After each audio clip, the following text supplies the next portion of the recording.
Bonjour, mon nom c'est Louise Tremblay. Je suis très passionnée au sujet des droits humains, particulièrement des droits pour les personnes aînées et d'éliminer la maltraitance. Aujourd'hui, on va parler comment on peut changer la situation pour les personnes qui sont abusées. On a tous le pouvoir de changer le monde.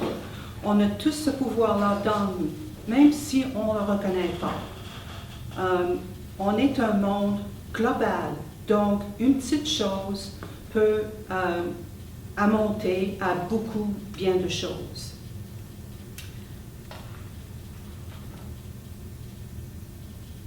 Aujourd'hui, on va apprendre à reconnaître les signes d'avertissement des mauvais traitements. On va apprendre c'est quoi l'agisme, on va apprendre à le définir. On va apprendre à quelles réactions qui sont les meilleures quand on reconnaît que quelqu'un souffre de la maltraitance. Et aussi, on va parler de quoi est-ce qu'on peut faire pour aider et la différence qu'on peut faire. On a tous le pouvoir, comme on a parlé déjà. C'est quoi avoir du pouvoir? C'est les petites choses qui comptent. Tout compte. Au Canada, on a les droits humains et tout le monde a le droit de vivre d'une façon sécuritaire et à l'abri des mauvais traitements ou de la négligence. Nous avons la responsabilité commune de créer des communautés sécuritaires et où est-ce qu'on est bien. Les personnes qui souffrent des mauvais traitements ont besoin de soutien et les personnes qui ont des comportements abusifs sont responsables pour leur action, mais aussi ils ont besoin de soutien bien souvent. Il y a bien souvent qu'ils ne sachent pas que leur comportement est abusif. Et bien souvent aussi, c'est la famille qui ont ces comportements-là. Les voisins et les amis ont le pouvoir de tout voir ça et ils peuvent aider. C'est quoi l'agisme? L'agisme, c'est une forme de discrimination envers les aînés en raison de leur âge. Mais l'agisme, c'est seulement pas une discrimination entre les aînés, c'est une discrimination des âges. Est-ce que des fois vous voyez des jeunes personnes qui se promènent dans la rue et tout de suite vous devenez douteux de quel genre de caractère qu'ils ont? Ça, c'est de l'agisme aussi. L'agisme, c'est une attitude, c'est des mauvaises attitudes parce que les gens n'ont pas le même âge que nous autres, sont plus vieux ou sont plus jeunes. Les mauvais traitements, bien souvent, sont dus à cause de la famille qui ont des bonnes intentions envers les aînés. Mais ils les forcent à faire des choses contre leur gré. OK, maman, tu te lèves à 7 heures, tu prends ta douche, tu manges ton déjeuner, puis tu vas prendre une marche. Mais c'est pas ça que maman veut faire. Maman veut dormir un petit peu plus longtemps. Elle veut aller prendre sa marche. Elle veut aller déjeuner après ça et prendre sa douche. Le mauvais traitement, c'est pas pareil comme de parler à quelqu'un d'une façon qui n'est pas polie. Ça arrive entre les gens, d'avoir des conflits. Mais l'abus est plus soutenu. C'est une chose qui, d'habitude, il y a deux personnes qui sont dans une relation et qu'il y a une personne qui a plus de pouvoir que l'autre. Et il y a une personne qui dépend sur l'autre pour les besoins. Le comportement abusif a plusieurs caractéristiques. Ça peut être verbal, ça peut être physique, financier, spirituel, ça peut être sexuel, et puis il y a des négligences aussi. Il y a bien souvent, les gens disent que c'est quoi l'abus spirituel? Ce serait d'empêcher quelqu'un de pratiquer sa religion. Je pense qu'on sait tout ce que ça veut dire, l'abus sexuel et physique. L'abus financier, c'est très, très répandu. Et bien souvent, c'est les enfants qui ont ces comportements-là. Ils ne sachent même pas qu'ils font l'abus financier parce qu'ils pensent qu'ils ont droit à l'argent. Ils peuvent aider leurs parents à gérer leur argent et puis peut-être qu'ils ont rencontré des petits problèmes financiers eux-mêmes, puis ils disent, bien, ça va être, c'est moi qui vais avoir cet argent-là un de ces jours, donc elle n'a pas vraiment besoin, moi j'en ai plus besoin. Bien souvent, ça arrive comme ça. C'est quoi les signes du maltraitement? Bien souvent, c'est des comportements contrôlants, comme prendre toutes les décisions pour une personne. Même si on a des bonnes intentions, l'effet sur l'autre personne, c'est la maltraitance. D'isoler les personnes, on va parler de l'isolement bientôt. L'isolement, c'est très important dans la maltraitance. Les menaces de violence ou d'abandon, de barrer quelqu'un dans sa chambre, de verrouiller la porte, de ne pas respecter la vie privée d'une personne, de lire le courrier des gens ou de cacher le courrier ou de ne pas donner les messages téléphoniques et puis prendre en charge l'argent de l'autre personne. Qu'est-ce qui arrive à une personne qui subit de la maltraitance? Bien souvent, il s'isole, il arrête de participer. Peut-être qu'il se blâme, peut-être qu'il se sent coupable de ce qui arrive. Ils ont des signes de négligence, comme si d'habitude ils sont propres, et puis là, mais maintenant ils se présentent d'une façon que les vêtements sont sales, et puis les vêtements sont usés. La ligne téléphonique a été coupée. Il y a des choses qui disparaissent dans leur chambre, ils se le font voler. Ils se font abuser verbalement, ils se sont dit que c'est leur faute qu'il y a de la maltraitance. Ils deviennent dépressifs, ils se sentent renfermés, ils ont peur de tout. Quand il y a quelqu'un, bien souvent, qui emménage avec une autre personne, bien souvent, ça peut arriver qu'il y a la maltraitance aussi. Ils ont des blessures qu'ils ne peuvent pas expliquer. Il y a des gens qui sont plus à risque de la maltraitance, et puis d'habitude c'est à cause de l'isolement. Il y a des personnes qui peuvent s'isoler parce que c'est leur culture, ou ils ne parlent pas la langue, le langage, dans l'endroit où ils vivent présentement. Peut-être c'est des immigrants récents qui n'ont pas appris à parler le français, qui parlent encore une autre langue. Ils ne comprennent pas tout ce qui se passe. Et puis, ils sont dépendants sur d'autres personnes pour tous leurs besoins. La personne qui fait le maltraitement peut éloigner les personnes qui sont maltraitées. Bien souvent, ça arrive parce que l'éloignement et l'isolement, ce sont des facteurs de la maltraitance. Les personnes qui souffrent de maltraitance, bien souvent, c'est des personnes qui sont dépressives, les femmes, et aussi les personnes qui ont des problèmes cognitifs. C'est des personnes dépendantes qui dépendent des besoins, qui dépendent de l'aide des autres pour répondre à leurs besoins. Comme on disait, la plupart du temps, c'est les membres de famille qui se comportent de façon à maltraiter un membre de leur famille qui ont besoin d'aide. L'âgisme, les adultes plus âgés, bien souvent deviennent des fardeaux. Ils ont besoin d'aide, sont dépendants sur leur famille pour les aider. C'est des personnes aussi qui deviennent invisibles.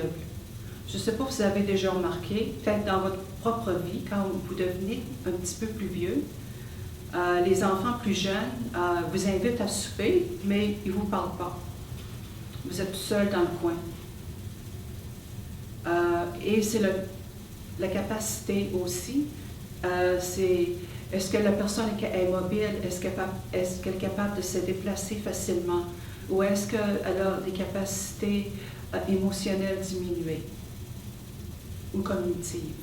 Quand il y a de la maltraitance, les gens qui se comportent de cette façon croient qu'ils font la bonne chose.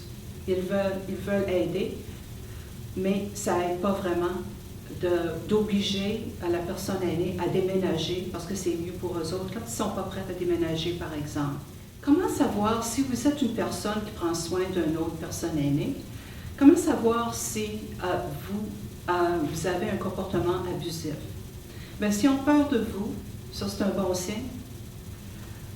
Si vous prenez toutes les décisions, vous leur coupez la parole quand ils veulent parler, ou vous ne répondez pas à leurs questions et vous les blâmez pour tout ce qui se passe et vous prenez soin de leur argent et vous en gardez un peu, il y a une bonne chance que c'est une incidence de maltraitance.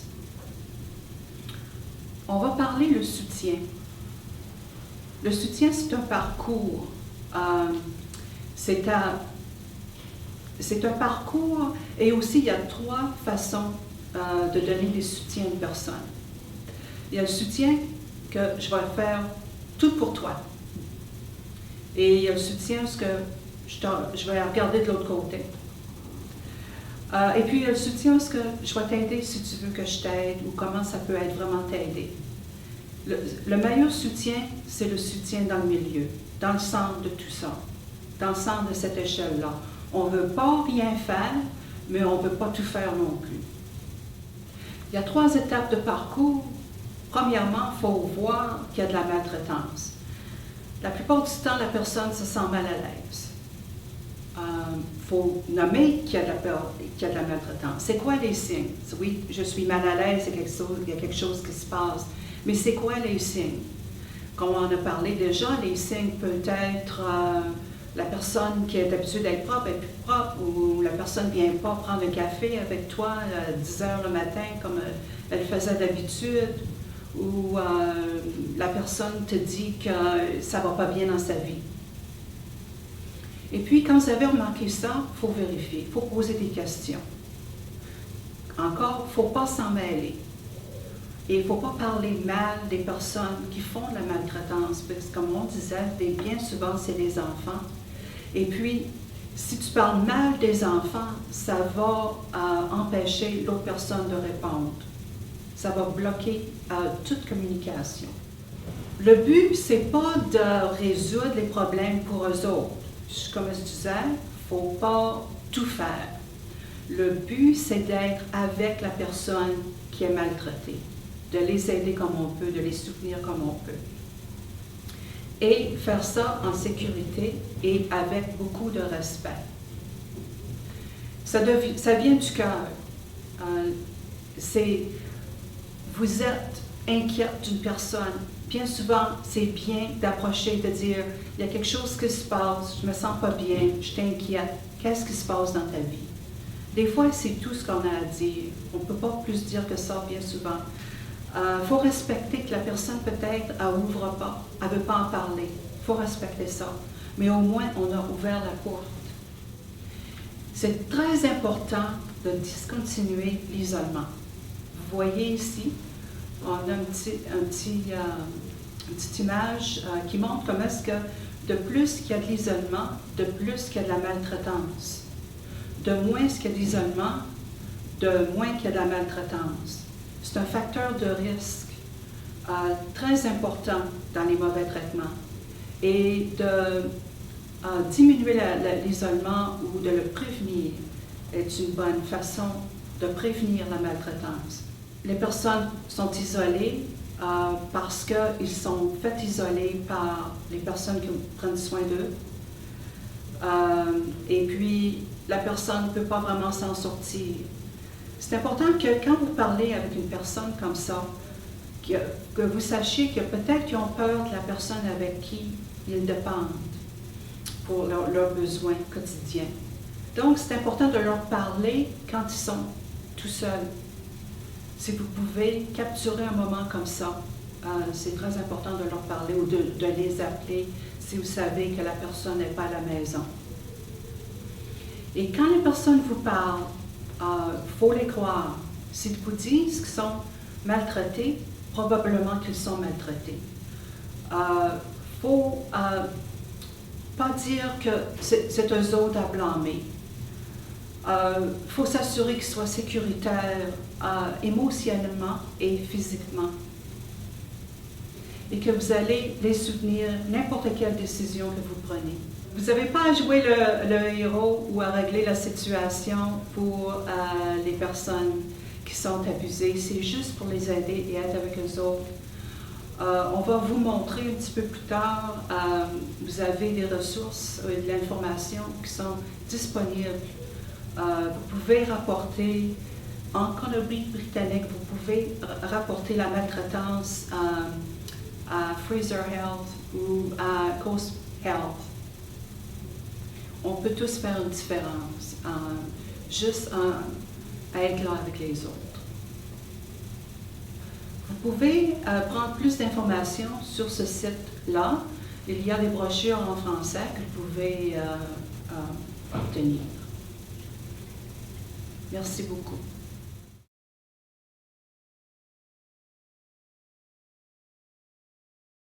Alors, si j'ai bien compris, les personnes qui ont parfois des comportements abusifs ne se rendent pas compte qu'ils ont des comportements abusifs. Ils ne s'en rendent pas compte. Bien souvent, ils veulent aider la personne. Et de trop aider et de trop prendre soin constitue la maltraitance. Si tu te fais traiter d'une façon, tu ne veux pas te faire traiter. Tu es maltraité. D'accord. Il faut respecter le désir et ce que les gens veulent. D'accord. Mais j'imagine que c'est aussi une question de degré. Oui. Oui, il y a des degrés, c'est sûr. Il y a la maltraitance, c'est comme il y a une échelle de maltraitance. Ça peut commencer avec de ne pas parler à quelqu'un pendant des jours de temps. C'est de la maltraitance émotionnelle. Mais comparé à la maltraitance physique, c'est moins pire. La maltraitance physique, ça fait mal physiquement, et puis ça peut donner des blessures, et puis des blessures permanentes. La maltraitance émotionnelle, c'est très important aussi, mais quand même, c'est les degrés de maltraitance. Et comme je disais, des fois, quand tu peux parler avec quelqu'un, il tape ses nerfs, tu leur parles un petit peu brusquement. Ça ne constitue pas la maltraitance. C'est une fois. C'est juste. Mais si tu dépends de moi pour prendre soin de toi, de tes besoins quotidiens, et puis que j'ai plus de pouvoir que tu as, c'est dans ce temps-là qu'il y a des incidences de maltraitance. Merci. Okay. Moi, je voudrais parler de la divulgation. Vous disiez que c'est important de parler à la personne d'abord qui est maltraitée. Est-ce que vous pouvez parler un petit peu plus? Parce que des fois, on se dit que c'est peut-être mieux de parler à la famille ou aux amis plutôt qu'à la personne parce qu'elle ne s'en rend peut-être pas compte. La personne qui est maltraitée ne s'en rend pas compte, oui. Ça dépend. C'est des situations très intimes et différentes pour tout le monde. Je crois que si ça part du cœur, que tu veux vraiment aider quelqu'un, ça part de ton cœur. Si tu vois quelque chose qui ne fonctionne pas, il faut écouter à ce sens-là, à notre intuition, qu'il y a quelque chose qui ne fonctionne pas. Et puis, si tu connais la personne qui fait la maltraitance, tu peux leur parler eux autres aussi. Écoute, j'ai vu ça, je suis mal à l'aise avec ça. Peut-être que tu peux faire ça, mais peut-être que ça peut empirer les choses aussi. Il faut faire très attention. Donc, je crois que de parler à la personne, si tu es proche d'une personne qui se fait maltraiter, de dire « Oh, j'ai remarqué que ton fils a emménagé, ton fils de 40 ans, a emménagé dans ta maison. Et puis, tu es dans le sous-sol, puis lui, il a pris tout le haut de la maison. De quoi tu te sens? Est-ce que c'est correct ça? la personne va dire quelque chose peut-être, ou elle va dire non, ça ne dérange pas, je vous laisse ça. Et c'est correct aussi. Parce que les gens ont le droit de vivre la vie risquée. C'est la capacité mentale qui est très importante dans tout ça aussi.